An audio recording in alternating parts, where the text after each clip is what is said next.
right, guys, we are on set. All right, welcome to the 11th podcast. we got a new family member here, Miraj. Miraj is from UK, and he's actually married to my cousin, Vanada. For all my sins. And you just moved here from UK. Yep, from London. From London. Miraj does marketing. Miraj has 15 years of experience working in media sales and digital strategy and global brands. And in this episode, we're going to be talking about marketing, what he's done, social media marketing, and I guess media sales, digital strategy, and just his experience with working in global brands. Before we get into that, I'm kind of very interested in your experience so far in Canada. So first of all, welcome to Canada. Thank you. And welcome to our family. Thank you. That sounds really nice, actually. It's sweet of you to say. Yeah, welcome to the family. Yeah.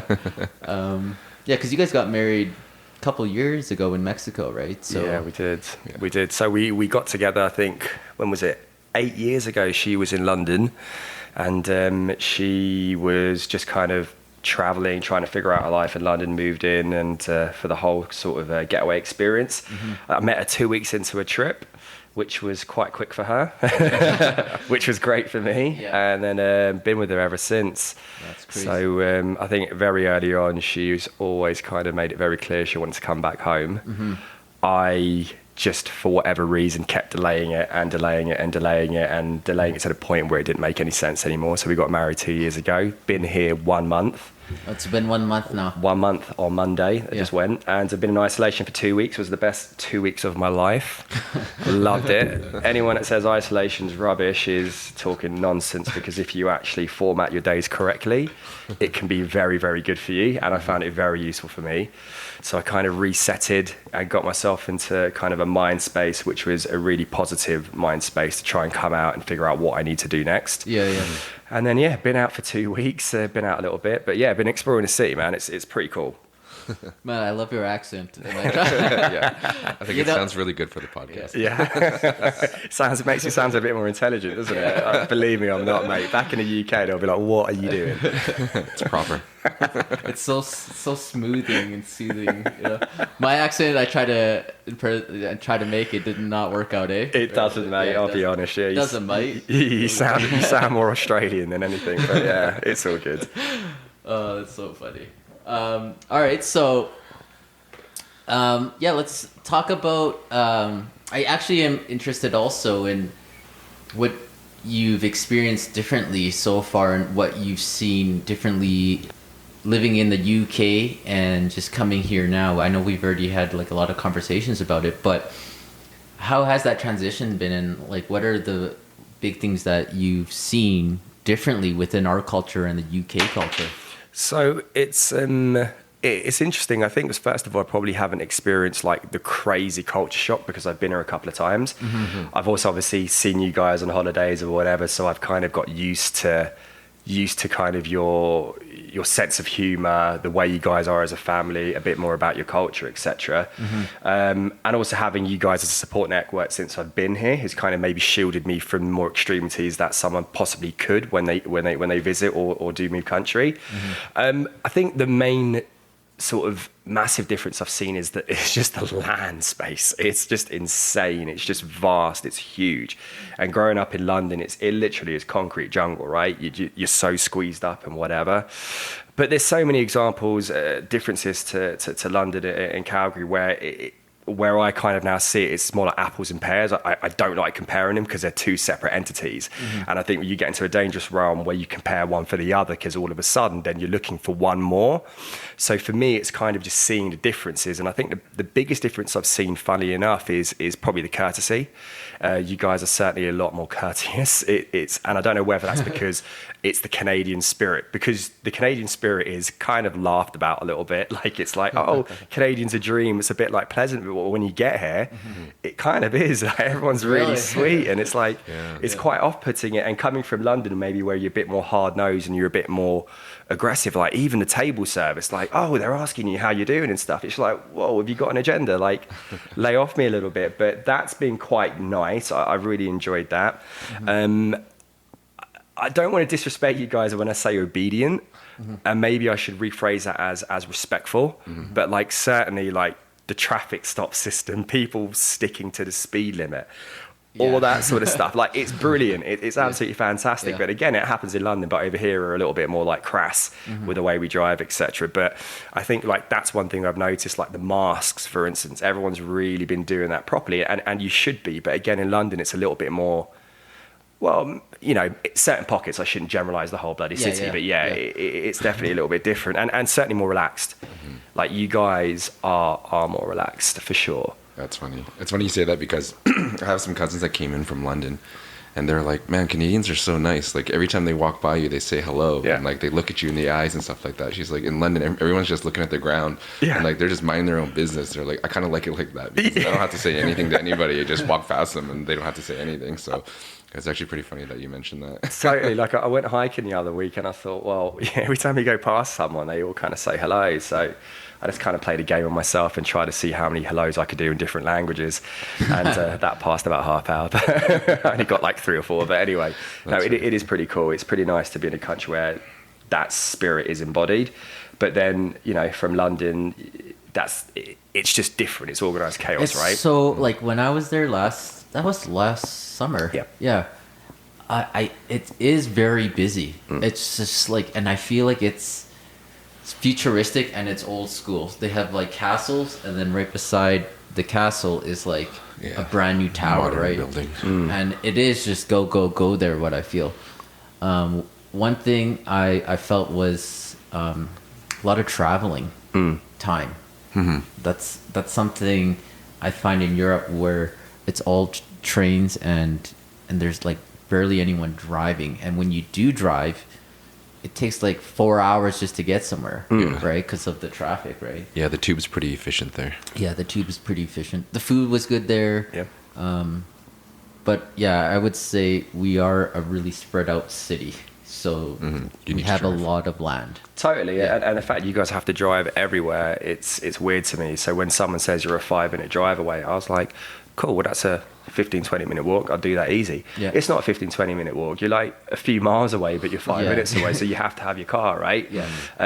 Whereas that's not the case in town. Like, you guys are used to your big distance traveling. We're not. Well, certainly I'm not, being from London. Maybe when you get outside the M25 it might be a bit different, but I suppose that's one of the things I should clarify about today in speaking with you guys. My experience is pretty much like London, and I certainly feel after Brexit, whenever that happened, my mentality almost became a bit more, wow, London is very different to the rest of rural UK. We are almost like a micro culture, a micro economy. Like a micro demographic, because certainly the London mentality and the feel is very different a lot of the time from a lot of the rural spaces. Not the big cities in the UK, but certainly London does have its own sort of quirkiness, its feel. And I think what really makes London special, and what I'm probably going to miss the most and struggle the most about when I come here, is the diversity. And you do have diversity here, but it's not like back home, where a few pockets away I can hear Spanish, or a few like streets away I'm in a gay area, and it's all very inclusive and it's all very much right together. I don't think you have this as much over here, and or maybe you do. It's going to be interesting for me to kind of explore that. We have no nightlife here. It's like one club and one club. It's not together like London. London, when I was walking in the streets, it's like everyone is close together. Everyone is socializing too on the streets. I thought people were in line. And they were just literally standing outside drinking. The pubs, the pubs, right? Oh, the pub culture is great. I'm going to miss that loads. I tried to take you to a few, but you were kind of a bit of a lightweight after like 8 p.m. He's like, I want to go home. I was like, dude. Well, the first night, that's when I had my ulcer there. And I didn't know, right? That's like when I puked and I thought I had jet lag. But the first week was pretty bad for me, because my heart and stuff, and it's like You're dying. yeah, I didn't know what was actually happening. I thought it was jet lag, and it clearly wasn't. No, right? it wasn't. But, It wasn't. I'm glad you told me that. I thought you were just soft. So I'm not happy with that. Well, I am still soft, but yeah. So I guess welcome to Calgary, man. Cheers, guys. Thanks for having me on here. Yeah. One thing I do want to talk about too that I think was really interesting was the real estate there. You kept mentioning like there's different perceptions of realtors there, and I think it works differently. Yeah. And even Dave was mentioning too, you don't actually, a lot of the buildings and houses, you're actually just like leasing it out for like 100 years or Yeah, something. leasehold. So, so there, no one actually owns anything, or how does it work for most like commercial buildings and real estate, like residential? So I think most of commercial buildings, it would be leasehold. I know there's some where you can have the freehold and you can own the land, but from what I understand, and it's a real basic sort of understanding, there is a large discrepancy between both. It's not like over here where you actually own chunks of a land, which I found absolutely brilliant. And the system seems to be different from what we would call kind of estate agents. Like, they work for corporations mostly, so they're going out, buying, selling, whatever for their clients, whereas you guys tend to actually be a business. You're a lot more involved, and I think that's probably a better system. I don't know why it's different or what. But then, So are there realtors there? so by realtors, do you mean? They're like leasing agents. Almost. Yeah. Exactly. So estate agents, we would call them. So they help clients. They help their clients buy or sell, essentially. And then there probably are a little bit more sort of custom sort of job specs in that role, but it's nothing I'm too familiar with. Okay. But certainly in terms of the property, those, I mean, obviously they're so expensive, but I definitely will say London in terms of property investment is still one of the most like buoyant markets.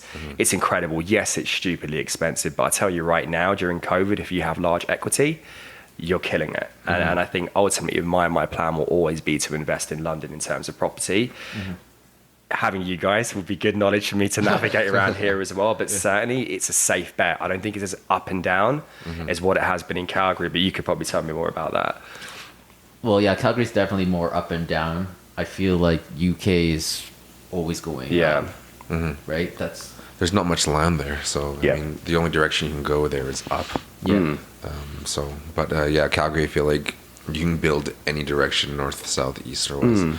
And like even a high you could build in the sky, right? There's like endless land, so they'll just keep on building out. So what I find that is the downtown core is always going to be the best bet, and same with London, right? Yeah. So, Calgary is very volatile because of the oil and gas, and it's how heavily invested it is, and that's what causes that extreme gains and volatility, which is good. I mean, if you know which side to play and how to play the game, volatility is good. Yeah, totally. But I did have a question for you, actually, because I've been kind of exploring the town, starting to drive and stuff, and I've seen what I've heard is the population's actually decreased from the good old heydays to where it is now.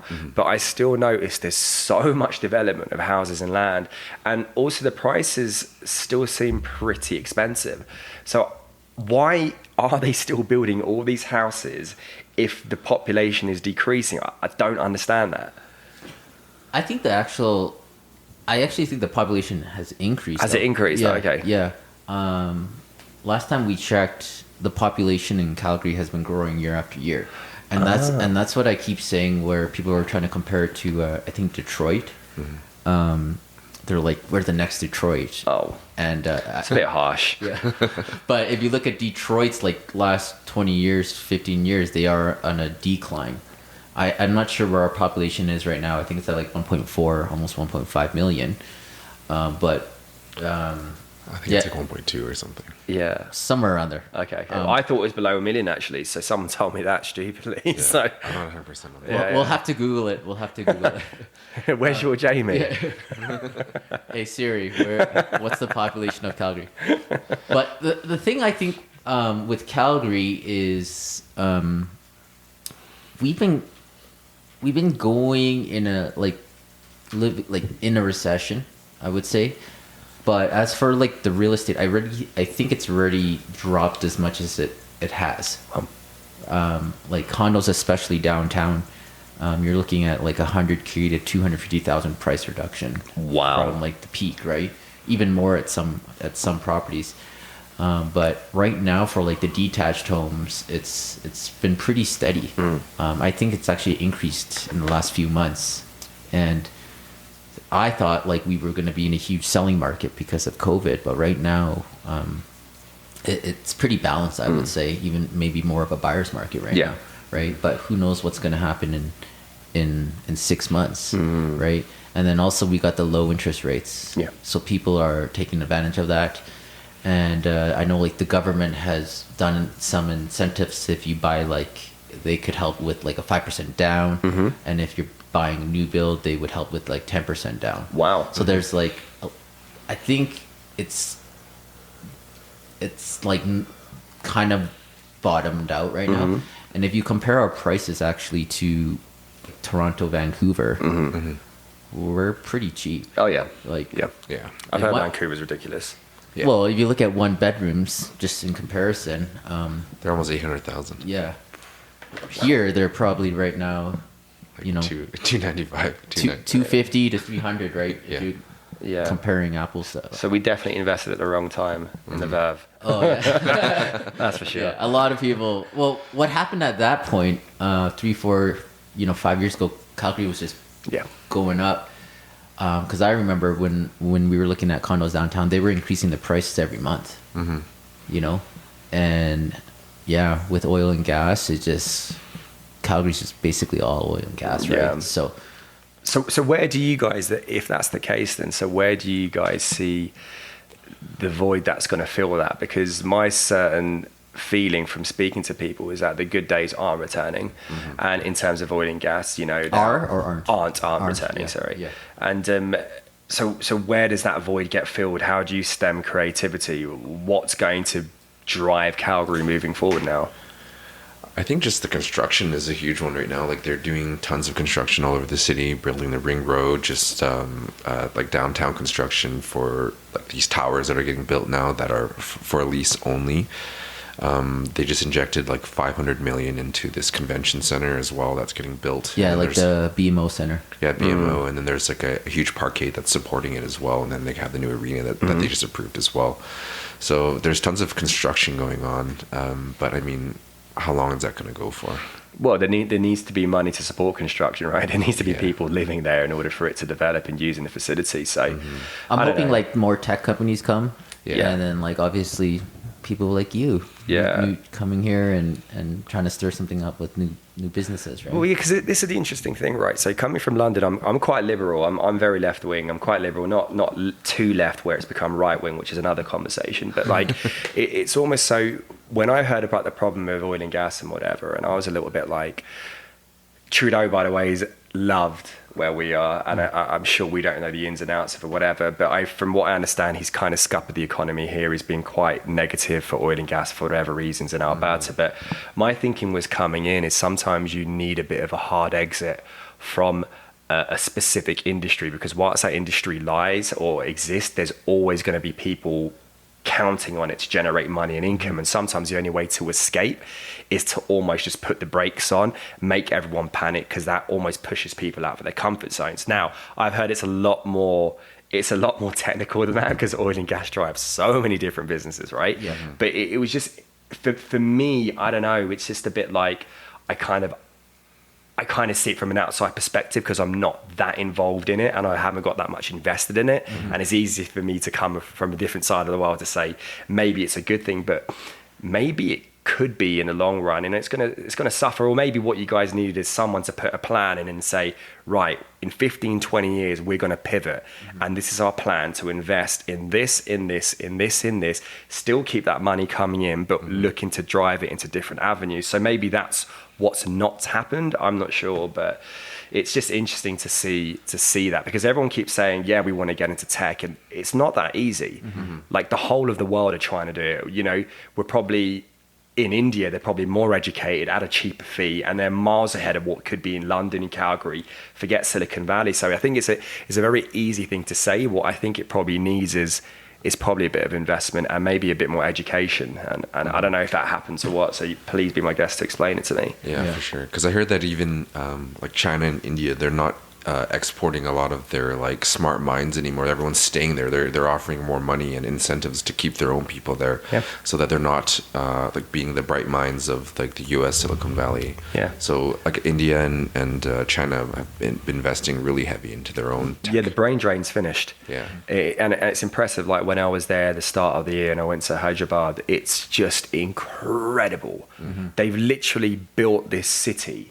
And it's just full of skyscrapers. It's massive, and it's just it's actually quite scary to think that. I think that's where the economy, especially the tech world, is going to be definitely in the next 10, 15 years, if not now. But so yes, I don't know. People like me were great, but also you need to team up with local people who are willing to take a bit of a jump and willing to see opportunities. And I think from my perspective, it's definitely trying to speak to more people on the ground to see what direction they go. And but what is it specifically about tech that interests you? What is it that you can do differently? Because even in your industry, there's so many ways you could embrace technology or just be off the cuff and do something different, which will make you stand out, right? So that's probably where the thinking is. Yeah, I think what people need to do with this new change is it forces them to do something more creative on their own, right? It creates entrepreneurs, it creates other businesses, and I think that's what you're going to start to see in Calgary, where people that lose their jobs have 20 years in oil and gas. It forces them to create a new business for themselves or look elsewhere, right? So, I'm excited to see what is going to happen in Calgary in the next, what's that sound? What was that? In the next 5 years, right? Yeah. So I think Calgary right now, once they're done building downtown, something has to happen, right? Like investors might start coming in if prices keep going down for condos. Well, it's crazy because like we have over 25% vacancy rate in the offices downtown, and like the rates are really low for commercial right now, and like there's a lot of able bodies here, like tons of electrical, mechanical, chemical engineers that are out of jobs. So what's happening if they can't find a job? They're leaving the city, right? So a lot of people from out east are coming here and out west, so they're actually going back home. Right. So we're losing a lot of the like the outside Canadians that are going back home. So we're actually losing that workforce. So if they were able to stay here and kind of put their minds together and maybe diverse into some tech stuff, I feel like there's a lot of able bodies here and space to do so. They just need to have some support. Yeah, I think it's your mindset, right? Glass half full, glass half empty. And again, it's easy for me to say that. And coming new to the country, my attitude has to be positive. But like for me, I think there's definitely potential. There's a lot of opportunity, and there's a lot of rumbling from the people I've met. Like, we need to do something different. But just back to you, there's an interesting point you made about the vacancies and stuff, and that's great. But also, my only fear is the working from home aspect, right? People are really embracing that, and that's brilliant. But certainly from a creative background, I think working from home is a good thing, but I think it's actually quite derogatory if it becomes a big thing. Because for me, going into the office and bouncing ideas of people, sitting on a couch, going for a coffee, going for a walk, brainstorming, it's not the same on Zoom. There's a different energy, and so I really hope there's incentives, if there are being provided already, to get people back into the office, particularly in our sphere, and say working from home and all of that flexible working, all for it. But I don't know, if I was a manager of a company and my employees were doing 4 or 5 days at home, it wouldn't work for me. And I think in certain industry, again, like it's so vital to be in the office to try and bounce off each other. And I'm sure there's probably 70% of the people out there saying we don't agree with that. But I don't know, that's just my feeling in general. So I hope they are offering incentives to people to come back in rather than stay out. I guess when you were working in London, you were working, was this pre-COVID? That when you're transitioning, because were you working from home before? No. So I finished work in January. COVID was happening then, but it hadn't broken out in London, which was stupid because anyone knows that as soon as it broke out in China, London was going to be like one of the worst cities here. I just couldn't understand how people didn't understand that or comprehend that. Yeah. But essentially, I left in January. Oh, okay. And then, as you know, we went traveling around Asia and then got caught up in the COVID issue. Yeah. You guys were like stuck in Vietnam, which was hilarious. And actually not hilarious. It was frightening at the time, but hilarious now that we got back. But we got super lucky. We were on that only flight that left that whole weekend to come back to London, and I was so happy. I mean, we were in Vietnam, and you know, they started like putting their hands across their faces and like putting like an X mark in front of us, saying you can't come here and eat. And that was pretty bad because they thought we were bringing it back in. So it was a little bit dicey. And obviously came back here. Then my wife came to Calgary, and I was waiting it out in the UK. So I haven't really been impacted by COVID in a weird sense, like everyone else has. But then having said that, it's a really tough time if you're a parent, you've just bought a house and you've been laid off. Like, how unfortunate is that for you guys? So yeah. Let's start talking about the sales and the media and the social media. Sure. So what I can probably do is give you a bit of a background on kind of my career so far from the start. Well, how did you get into it? Because you've been 15 years is a long career.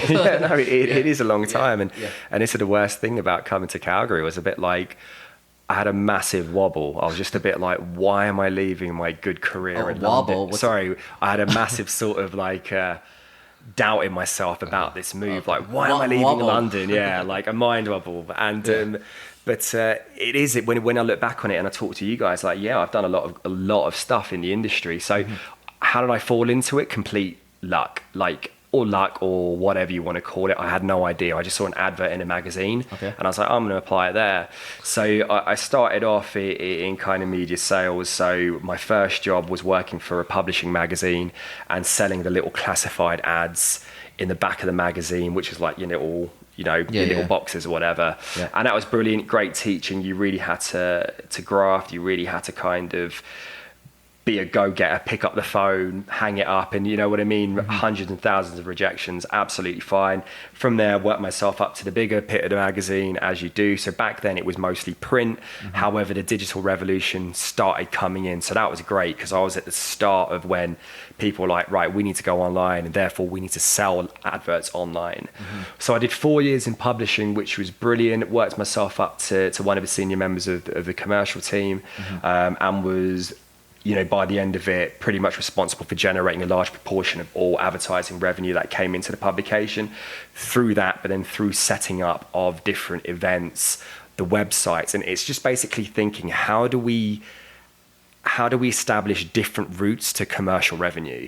Because that's what it's about. I think you have to pivot constantly in order to try and drive as much commercial revenue as possible. Did that for 4.5 years, was thinking to myself, what I'm going to do. So I took a year out, went traveling for a few months, came back, tried to make it as a bit of a glorified professional gambler. Didn't like the lifestyle, so that kind of stopped us. Well, actually, I don't really know poker. No, online actually. There was a site called Betfair. It was almost set up like a traders market where you could go in and trade football games and rugby games. And I just remember there was a point in my night. I think it was like 5 a.m, and I was watching a Saudi Arabian third league of football, and I was like, this is not the life I want for me. So I need to be out. So then I got into oil and gas for about 3 months. I hated it, and then everything in my life, touch wood, so far has worked out in my favor. I kind of feel like I'm being pushed into a direction. And then I ended up working for this content marketing agency, which was one of the best experiences of my life. Just met some amazing people. And then I suppose that was a 4.5-5 year period as well. And for me, it was about, it's content is king. It's all about the content you create, because there's so much rubbish stuff people come up with.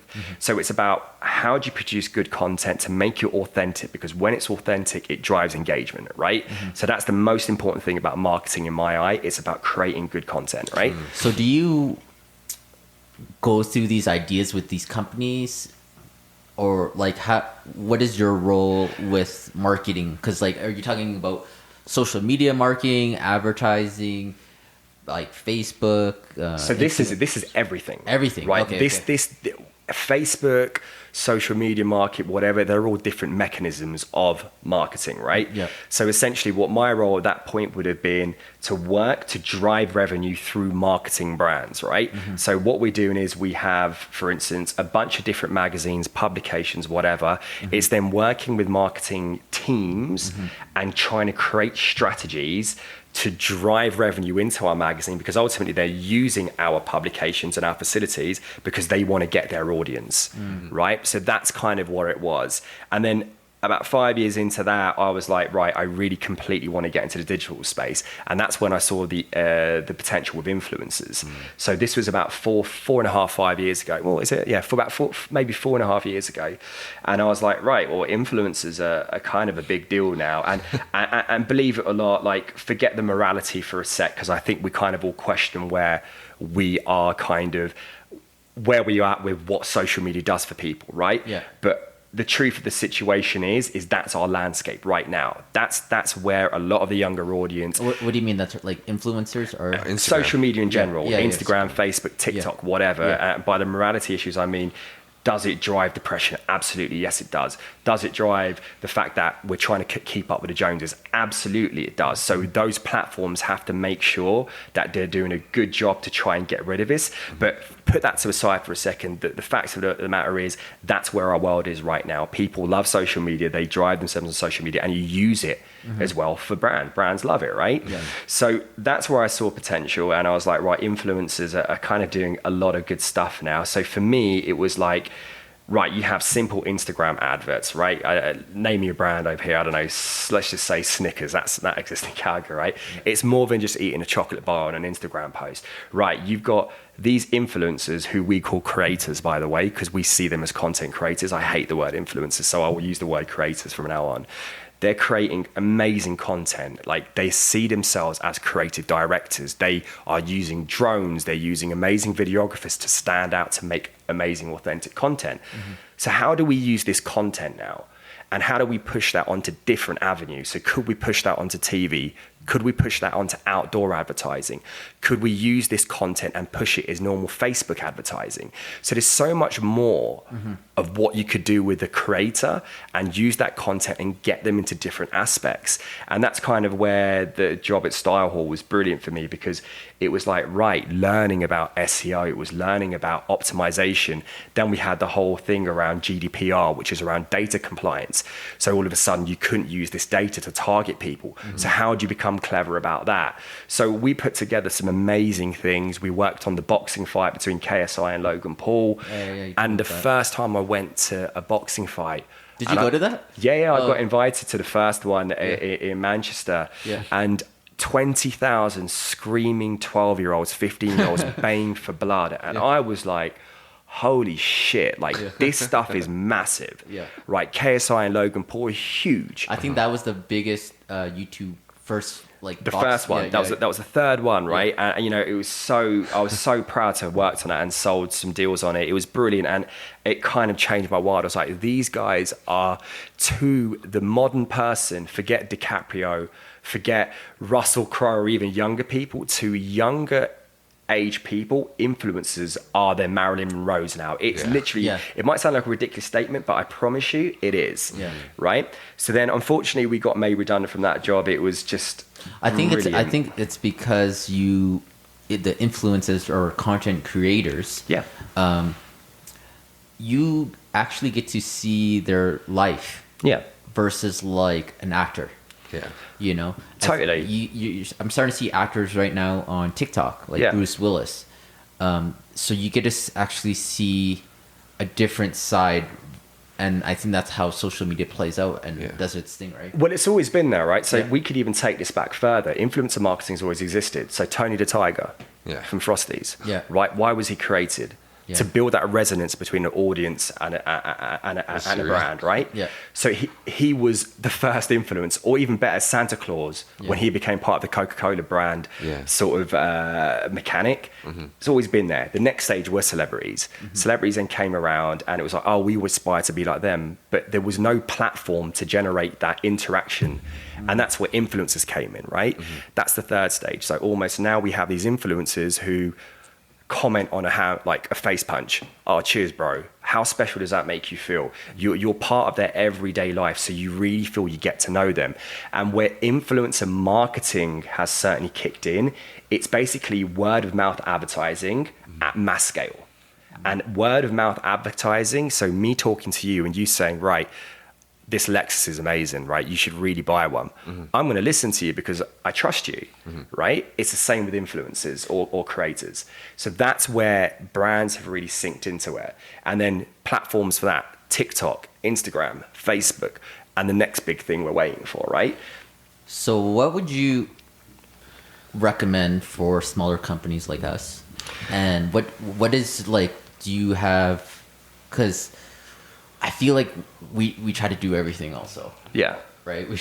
Like I'm on TikTok, on Instagram, we try to do videos, we've tried to do Facebook, like so many things. LinkedIn. Like what's your strategy, or what would you recommend? I think there's 5 steps, and I think it goes way beyond this. Okay. Right? So I think too many companies are like, or for you guys, right? So straight off the bat, You still got to look at our stuff, Miraj. I promise you I will, Yeah. whenever you have time for me, right? We're meant to do that today, but now you're too busy, mate. Yeah. But what for you guys, so from not knowing you too well, but you're very personable, right? It's the fact that you get that engagement straight away, and it doesn't feel salesy, it doesn't feel sleazy, it feels actually quite authentic. So that's your standout in the market, right? But even before you go onto the channels, like, don't even think that far ahead. I think what I did is, like, last night when I knew I was going to come on here, I was like, right, I think what I break it down is to kind of 5 steps, right? Okay. So the first step is, what is your company or what is your brand USP? That is the single most What's USP? unique selling point. Okay. What gives you standout? Okay. Right? So is it your personality? Is it the fact that you're different, you're more talkative? I don't know what it is, and that's something we need to establish, right? I don't even think we've talked about that yet. We don't even know what that is.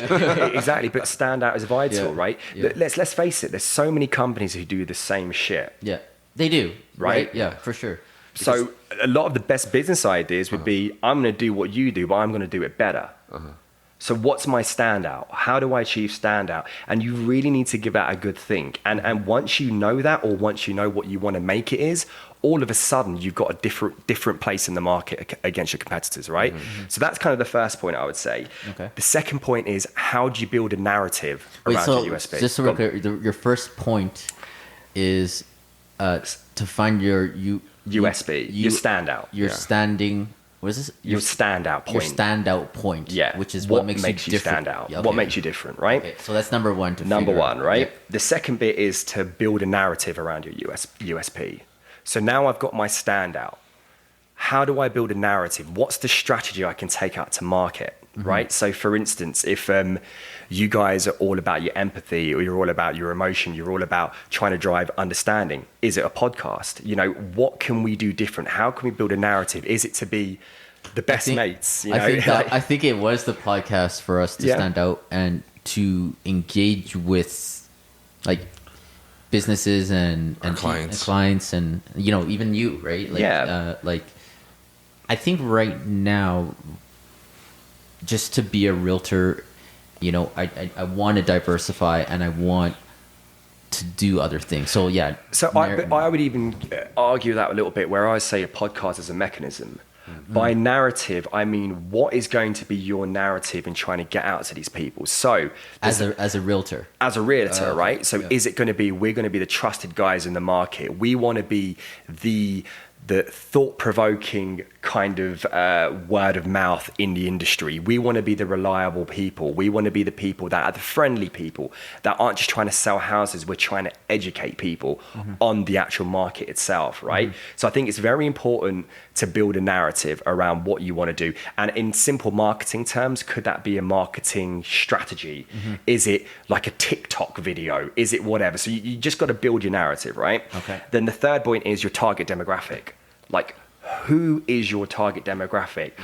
We've never even done this. I think young professionals is ours.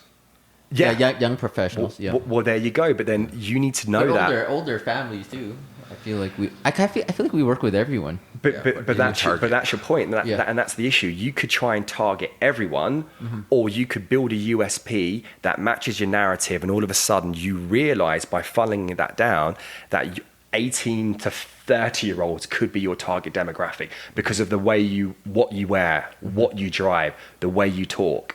So there's a certain percentage that are going to be alienated by that. No. Could it be your target ethnicity group, for instance? It could be anything, right? For sure. So that you've really got to know your target market. Then the best bit, then after that, it's what we're talking about. What we're doing now is identify. So the techniques, the marketing tools that you can use to actually get contact with these people. So is it podcasts? Is it Instagram? Is it TikTok? Is it Facebook? That sort of stuff, right? Yeah. So that's another thing that you need to do. And finally, I don't know if you guys are doing this right now, it's data.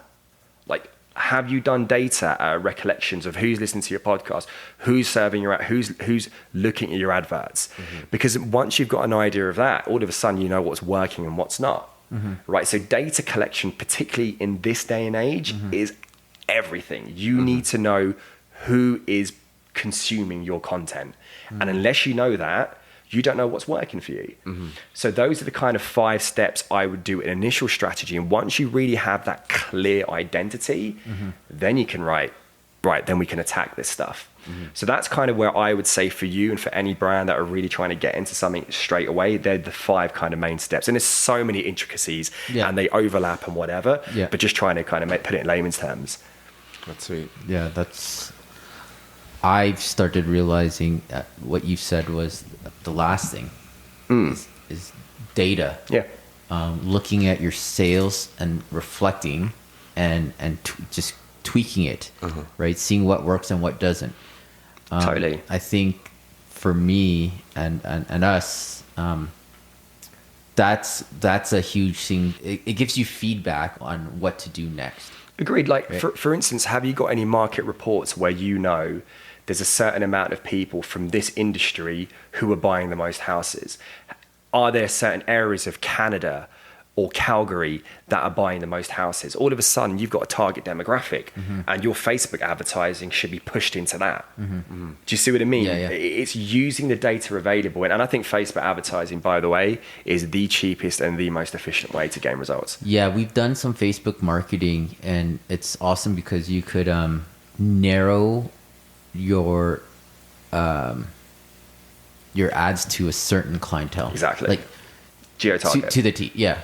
It's like you want male, you want this age to this age, and you want this. And even with Instagram, you see who opens it. Yeah. And like what age group, and then you narrow it down, right? Totally. Yeah. And like with Instagram now, for you guys, like where it's all about long form content, like Instagram kind of like videos or work really well. But I mean, have you thought about doing Instagram Reels? Well, actually now, that's a new thing. I've heard Instagram Reel. I haven't even looked at it, but I'm starting to see it. It's pretty much like TikTok. It's pretty much a TikTok, and I love TikTok. But what worries me a little bit about TikTok now is the Trump rhetoric around banning whatever, because I kind of feel it's a domino effect. As soon as he does it, India have done it already. Yeah. Their biggest market. USA, Canada, UK, all of a sudden has US banned it yet? No, they're working on it right now. Yeah. I don't know if it will happen, to be honest, because I think this is now a major sort of political, it's essentially a political thing, right? But it worries me that they would look to do this because it's a Chinese company, and let's forget again about the data stuff. It's just, it's a weird thing, but Instagram are here to stay. Like, that's a fact. So, could you be looking into there again? And is it a bit more of an older audience for you guys? Possibly. Maybe that's where your audience is. I don't imagine too many 15-year-olds buying properties over here. So is TikTok the right narrative for you guys? Yeah. Yes or no? You don't know, but you need to have that data. And once you calculate it and you've been through it, you know how to target. And that's kind of the biggest advice I'd give to you.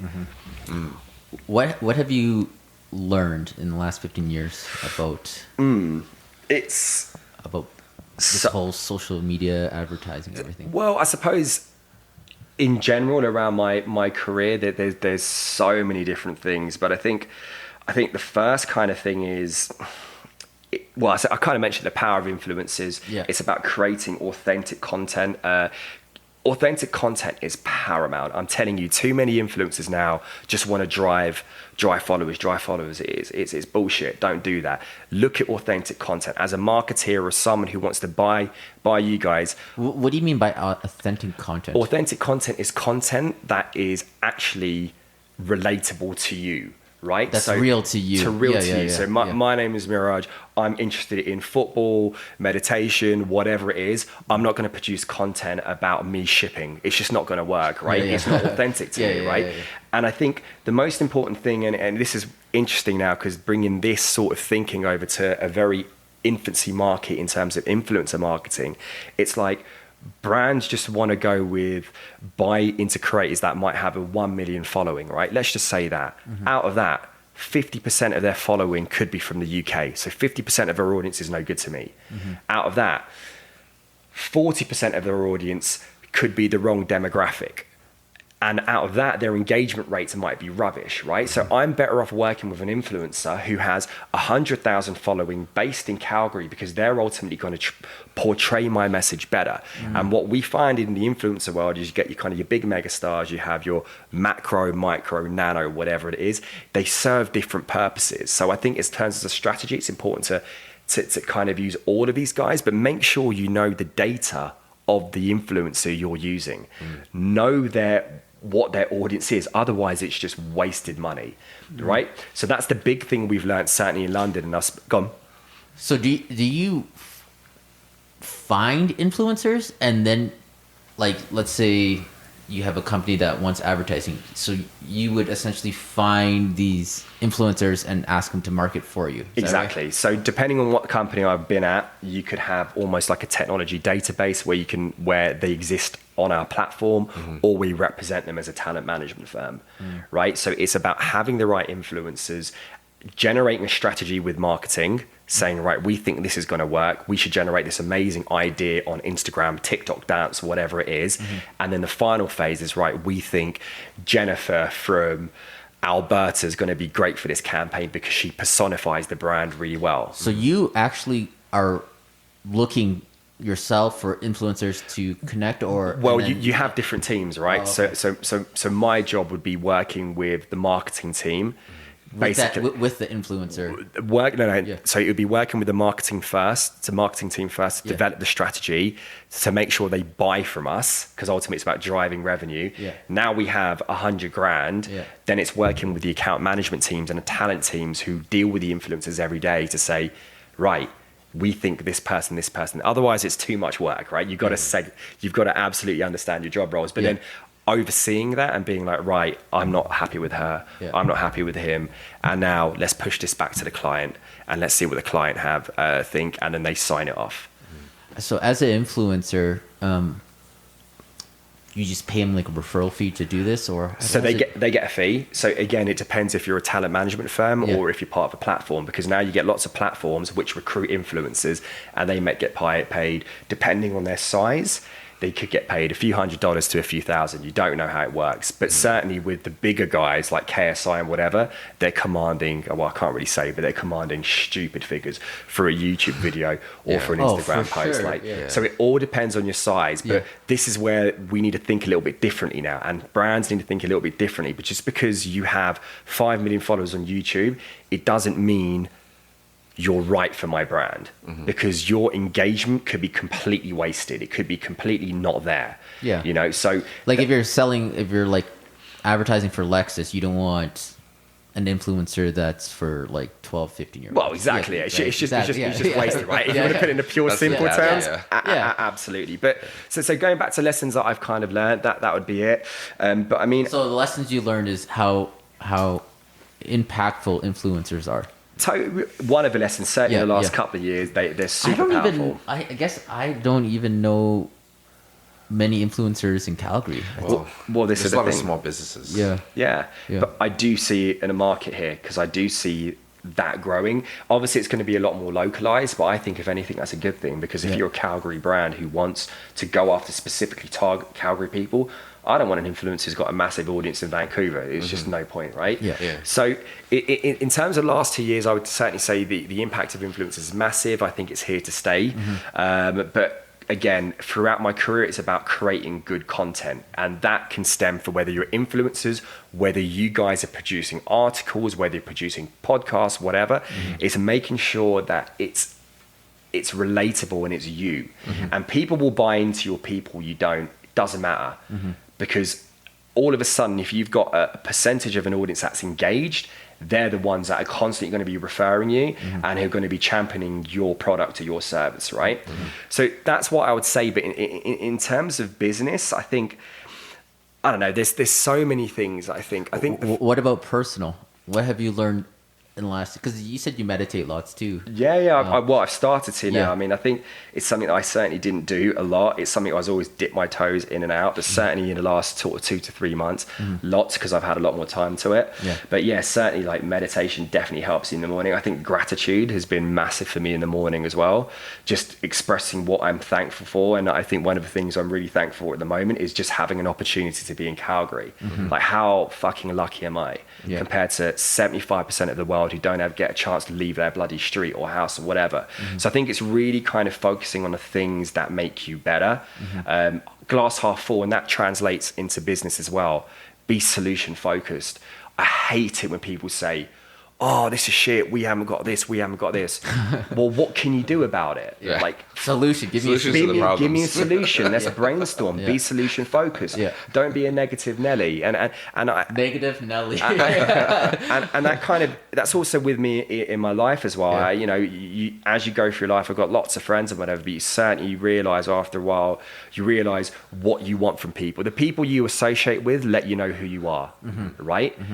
So if I'm some sort of playboy, whatever, and my mates are all a bunch of douchebags out there, that's me, right? I don't want to be that person. Essentially, I want to be humble. I don't want to talk about my successes too much. I want to let my actions get me further than my words, right? That's the type of person I want to be. Therefore, I need to hang around with people of the same ilk. And I think as you get older, you realize that. So I think a lot of my life lessons actually can stem from my career. So the first thing is be positive. Like, go into a room and be happy. Like, have an energy about you, have a frequency about you, because that higher frequency emits, and all of a sudden you get people of the same thing. It's like, you can get, you can hang around with people who's so negative and you feel it drains you.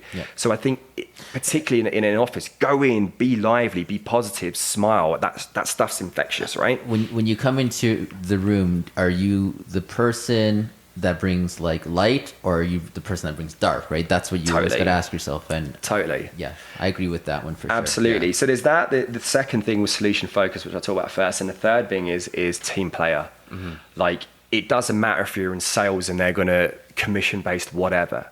Be a team player. Like, ultimately, if you're a manager, you work for your employees. It's not the other way around. I get so pissed off when people in your company stop a meeting from you. I think it's the worst thing you can do. For me, it's actually internal meetings sometimes mostly outweigh an external meeting.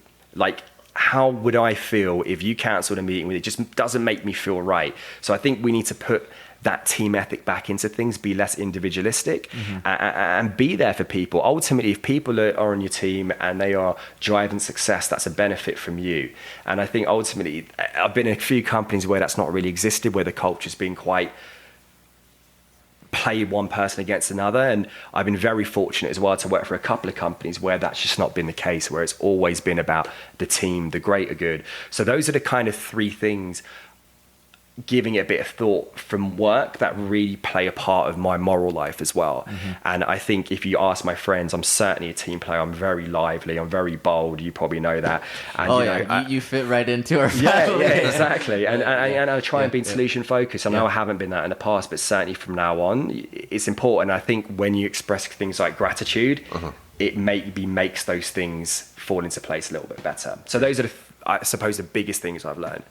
And also one other thing, challenge your brand, challenge your partner, challenge your employees.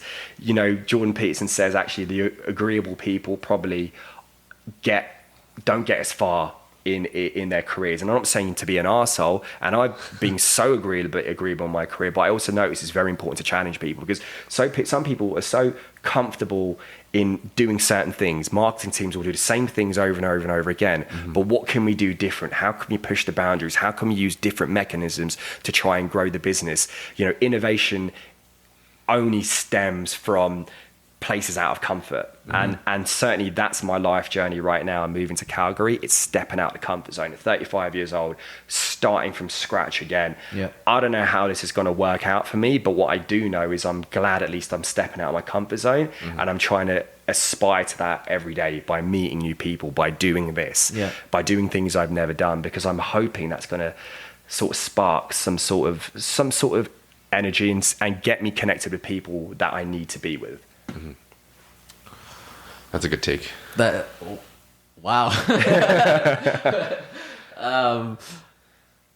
Yeah, that was a good. I actually got a lot from that, Miraj. I hope you did. Yeah, sorry, I've got a habit to waffle sometimes. Yeah, no, I was really engaged there. I was actually gonna ask if there's because I feel like we got a lot of stuff in, and I always ask this: is there anything else you want to say? But before we end this, because I feel like that was a good way to end it. But I feel like I always ask this: is there anything? Well, I mean, I'd probably be here all day, but actually, I'm going to flip it back on you guys and practice what I preach. So ultimately, you're always learning, right? You should always be asking questions. So I'm going to ask you both questions actually about where do you think the opportunities lie in Calgary? But secondly, how do you think I'll feel more at home in this city? Okay, Dave, you wanna? So the first question is opportunity. Where do you think the opportunities lie in Calgary? Yeah, and what do I need to do to find happiness to try and fit in Calgary? So I think opportunities are something you create yourself, and I think you are on the same mindset that's true, right? With you can create your opportunities, and I think for you to fit in or find something, or I actually really think you're already happy, which is really good, right? To be in a new place, right? But I would say for you is figure out what you want to do. And we had a conversation about how you kind of seen like Canadians or so far the people around you are more entrepreneurial versus like in UK. Yeah. Right. Like totally. Right. Yeah. And so I think that's going to be kind of a challenge that you're going to have to challenge yourself, where you essentially could create your own company right now from scratch. And opportunities lie everywhere with marketing. Yeah. We are always getting contacted by random people for marketing, and we are always marketing.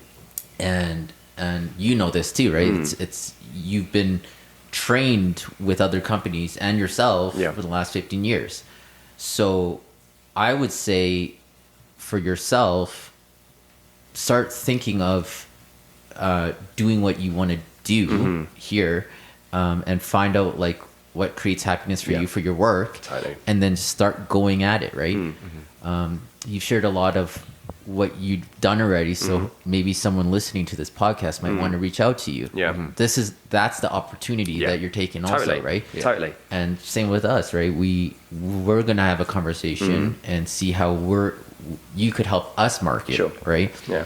But I think you got to figure out like your numbers, your like what you want to charge, and so you're kind of more very clear that when you go present to someone or talk to someone or reach out to companies, you know, you go, hey, I'm Miraj, this is what I do, this is what I could do for you, and then see if you could generate your like entrepreneurship that way. Yeah, totally, mate. No, I appreciate that. And I think that, I think that Yeah. is for me. It's like, yeah. I think the other thing too is just focusing on the things that really interest you, like back home, like football, like marketing, stuff like that. You're going to start seeing people and meeting people that like the same things as you, and then that just kind of translates into, hey, what do you do? And then they may know someone that knows somebody. So I feel like for me, like I just like to focus on the things that I enjoy, and then I also meet other people that enjoy the same thing. Yeah.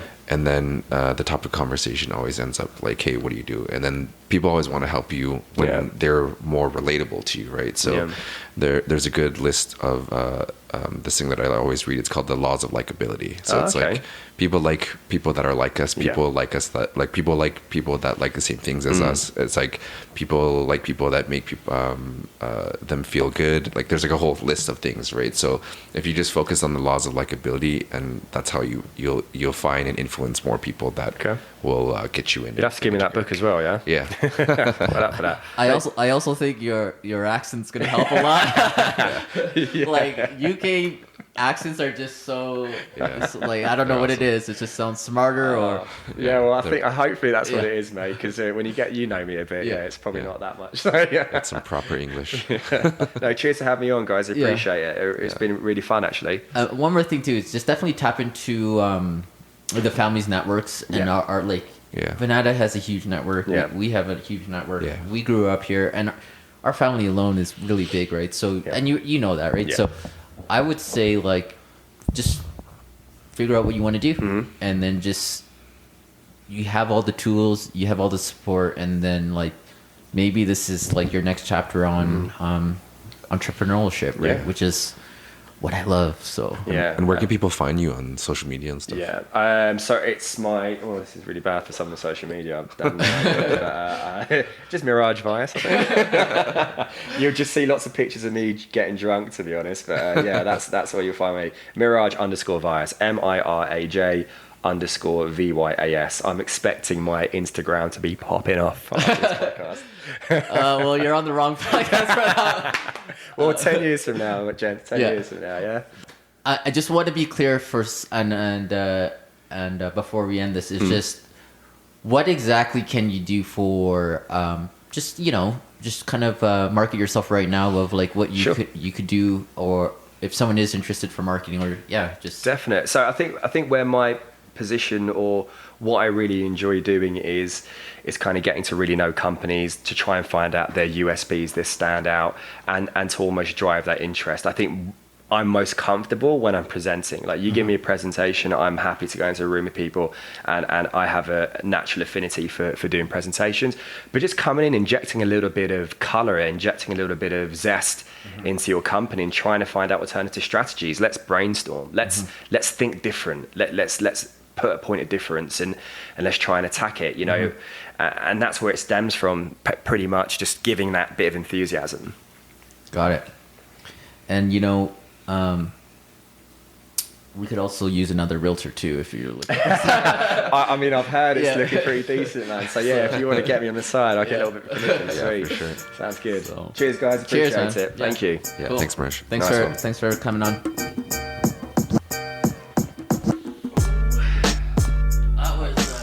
You're like, oh mate, I had so much fun. It was like chatting to my mates about interesting stuff.